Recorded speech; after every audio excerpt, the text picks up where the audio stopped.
I've learned a lot and I have seen a lot.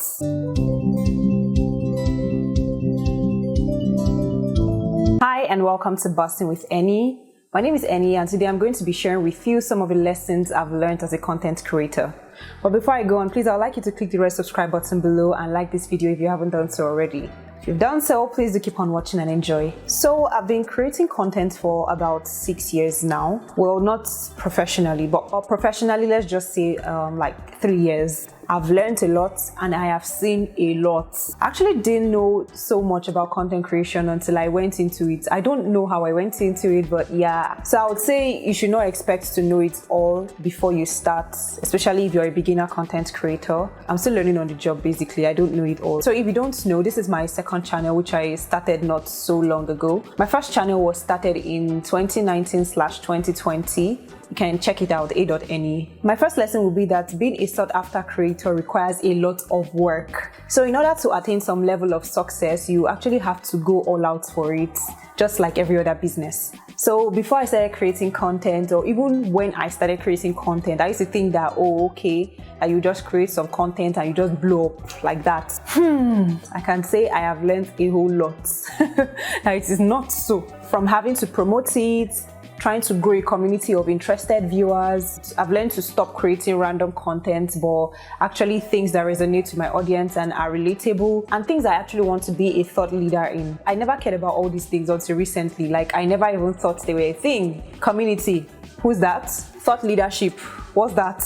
Was recently I started thinking about these things and I started considering them. The second lesson I've learned is to stop seeing content creation as a fun activity only. I mean, it's still a fun activity for me because if I want to take my mind off my normal work, I find creating content very interesting. It's one of the ways I unwind. I learned to stop seeing it as a fun activity alone, but something that could also bring me returns. Since I started my other channel, I never thought about what returns I could be getting until recently.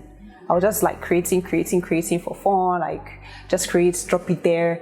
Well, just recently I started thinking about, oh, okay, it needs to grow. I need to get people interested, blah, blah, blah, blah. I never thought about that before. But right now, I tell you, I see it as a business. It just has to bring me returns one way or the other. Even if it's not just monetary returns, it could be contacts, opportunities, another avenue for me to make more money because, this camera did not buy itself.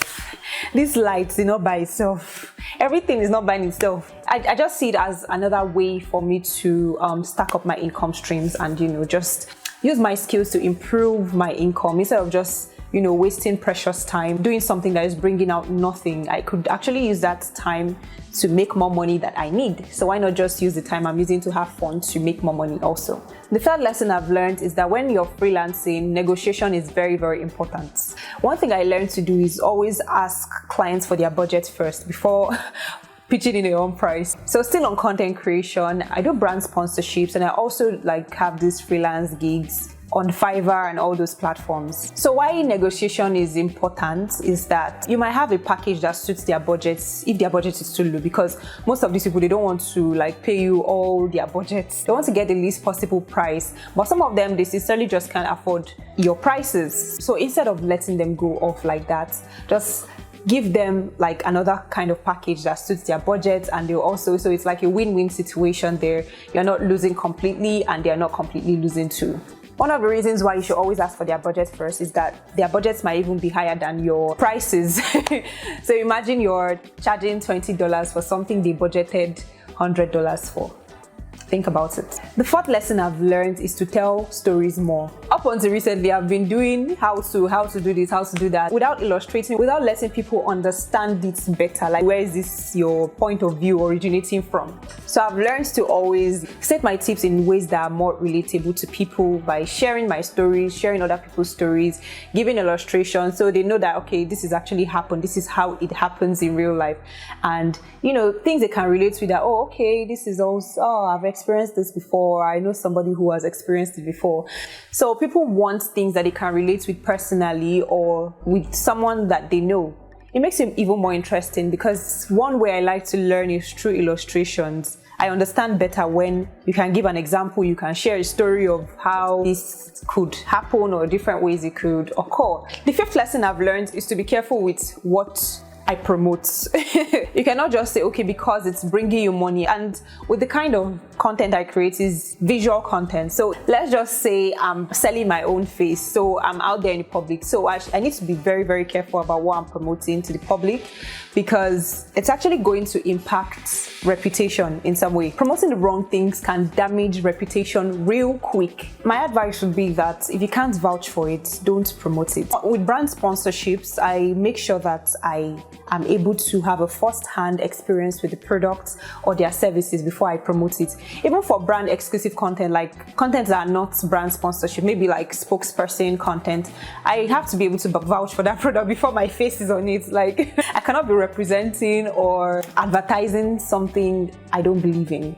My sixth lesson, this one is for influencers. You charge for your work before your followers or your engagement or all those metrics that brands check before they pay you or before they give you the job. So I used to charge based on general guides alone. There are these websites that will tell you the average rates that a person with so number of followers or engagements could gain or could charge for a brand. But I realized that I was getting way less, because followers are not that many, but I know that the work I'm giving out is very good. So I wasn't charging for that work. I was charging for whatever metrics they were using to get it, and they were also getting that project, so they could actually reuse and all of that. So you have to consider the time and effort you put in first before charging for all those followers, all those vanity stuff. And if they can't pay you for the work first before looking at all those things, please, I don't think it's worth it. Imagine you're creating stuff that has very, very good quality, but because your metrics are not that great or you don't have as much followers, and then there is somebody with millions of followers and sometimes fake engagement, and then they are paying the person millions, and you are here, you are creating a content, and then it just doesn't make sense. So it's always very important to factor in the time, the energy, and the resources you put into that work. The seventh thing I learned, and this one is still on brand engagement and sponsorships. Being engaged as an influencer is way more than just receiving gifts, products. Oh, I want this. Oh, I love this product. I'm going to get it for free and all of that. There's a whole lot that goes into influencer marketing. One of it is that you have to think of it as a business and how you can maintain those brands long term. How can you keep them coming to you? You have to think of how you can, serve them, how you can satisfy their audience, how you can satisfy them as a brand. There's a whole lot, but I'm not going to get into that. Maybe later I'll feature an influencer to just come and talk about it. If you'd like to see that, let me know in the comments. My eighth lesson will be to think about every skill and everything you can do for yourself. Then think about how you can do it for others and get paid from it. There is a lot of things you can make money from. You're not paying yourself for it, so you might as well just look for other people you can do it for and then let them pay you for it. For example, I said I was just creating for fun, but when I realized that, okay, I don't want to create for fun anymore, I think I should spend my time making more money. I started pitching to brands. I can create for you and your audience. There's a whole lot of skills. Maybe I would also talk about freelance ideas. I don't know. My ninth lesson will be that as you go and as you keep working with clients and brands and all of that, you will learn a whole lot. So for me, I've learned a whole lot about what to stop doing and what to start incorporating with each client I've worked with. The more I work with clients, the more I come up with better ways of doing things, better processes, and better ways to handle them. Because clients can be really funny. How to handle them and how to handle their work. Most times they try to exploit, and you cannot be allowing that. So you have to come up with ways to counter whatever they are thinking. You have to be one step ahead. So as I work, I learn these things, and it's still a learning curve. I feel like there's still a lot to learn because different clients have their own different scenarios. They have their own different problems. So you just have to keep coming up with creative ways of going about things and handling them. So one of the things I do is adjust my policy accordingly. So if a client is coming to request for something after the agreement, there is something in that policy that is saying they cannot do certain kinds of things. And as people do the things that they do, I just add it to the policy. I have like a terms and condition document for everything. The The 10th lesson I've learned is to be a part of a community that actually communicates and you can learn from, and not just people that promote themselves. I've joined some groups and communities that all they do is, oh, okay, watch my video. I'm not in for that.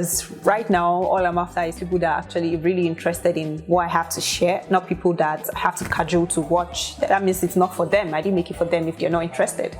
Being a part of community helps you feel less lonely because, trust me, being a creator can be a very, very lonely journey, especially if you're creating as a freelancer.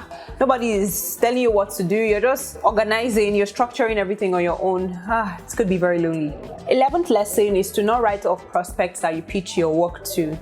So let's say you're a freelancer now, or you create content freelance, and then you pitch to prospective clients about your work, and then they don't respond to you. Don't write them off. The truth is, they might reach out to you after a year. Yeah, some do that. I don't know how. Maybe they don't read their mails, or they just put you on one list. I don't know what goes down there. I'm going to find somebody who has experienced that, or maybe works on the other side, to let us know how these things are done. When people pitch to you, how do you reach out to them after 1 year? What do you mean? I've not gotten any prospects that will reach out to me after a year. Let's just say months. I've gotten some like 3 months, 6 months, and I'm like, what? You still remember me? Keep your hopes high. My 12th lesson would be to not give everything away for free if you're looking to make money from it. Yeah, before I used to like overshare, like give all the whole breakdown information and all, but I don't do that anymore, especially as I know that I don't really know the people that are interested. So why not just give a brief idea into the scope? Let them know that you actually know what the subject is about, but at the same time, you're not giving them everything. So if they want to learn more, there is a way that they will come back to you and have to pay for that more. You get? So let me give you an example. So as I'm creating content, I have coaching sessions, I have templates, I have this, I have that. So if I'm sharing all the information with you, there is something I'm selling behind it. I might just be sharing general information, general one-size-fits-all tips. But if you want it tailored specifically to you, I can help you do that with my templates, with my one-on-one sessions, with my guides, everything. So don't give everything away for free. So try and sell your skill one way or another through your content. Sell products, sell services, sell everything from your knowledge. My 13th lesson is that numbers are vanity metrics. I've never really cared about numbers until I realized that if you're working with brands, they actually look at that. So what specific value is your return for the work that you're doing? Who is buying what you're selling or your services? Who is interested in them? So those are the kind of specific metrics you should be looking at, not number of people that followed you right now. Are they actually buying what you're selling? What do they do for you? The only reason why I would say the number of social followers are important for creators, that's creators that are influencers. Those are the only kind of people that I know that those numbers are very important to, because brands look at those. Brands look at their engagement, how many people are following them, how many people are buying the products that they are selling in the content. But if you're a regular content creator, like, that's not what you should be looking at. How many people are actually interested in that content and are willing to buy what you're selling in that content. My 14th lesson is that building a community of interested consumers is very important. So like I mentioned, I was not really very particular about that, but now that's really one of the priorities after money. I feel like knowing who is for you, who is really interested, I think you can use that idea, you can use that information to make more money. You can use it to make more money and build more audience. Because for one, there is word of mouth. So if you have like an interested set of people, you can use them to grow into more. So because I wasn't focused on that, I was just all about, okay, the numbers have to grow, the numbers have to do this. I was not really particular. I didn't really care about who was watching, who was coming back. So as it is now, I don't think anybody's really coming back, maybe just a few people, but I don't know them because I wasn't really interested in them. But now I'm really interested because I want to have a real discussion. So I want to be able to speak to people and I know that, okay, this particular set of people are listening. I opened Facebook groups. Hopefully I'll be able to direct them onto that, so I'll know who is for me and who is not. My 15th and final tip, not seeing results is very frustrating and worrisome, especially if you create on platforms and rely solely on their monetization scheme. For example, if you create on platforms like YouTube, TikTok, Instagram, and all of that, and that's where your major source of income is supposed to come from, and it doesn't come, you get really, really frustrated. If it doesn't come, YouTube is still making me money one way or the other by giving me exposure, giving the platform to be able to put myself out there, give me exposure, building contacts, building connections, putting up my portfolio, people being able to see the works I've done and what I'm able to do. So I mean, if it comes, fine, good. But in the end, if YouTube monetization comes, I know that it's not a lot, unless you are really, really bagging those views, and it's not really happening now for me.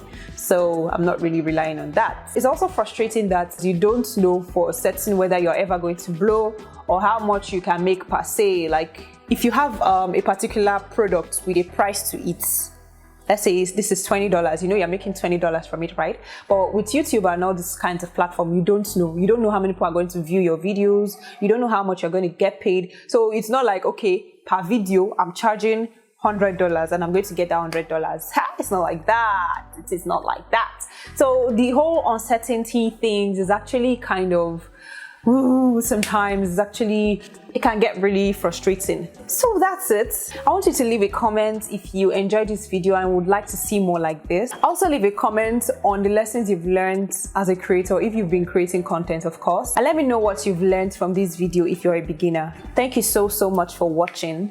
I would like to have you as a part of my community of boss girls, like I mentioned earlier. So I want you to please subscribe to this channel by clicking the red subscribe button below. Turn on all post notifications so you know whenever we make a new post.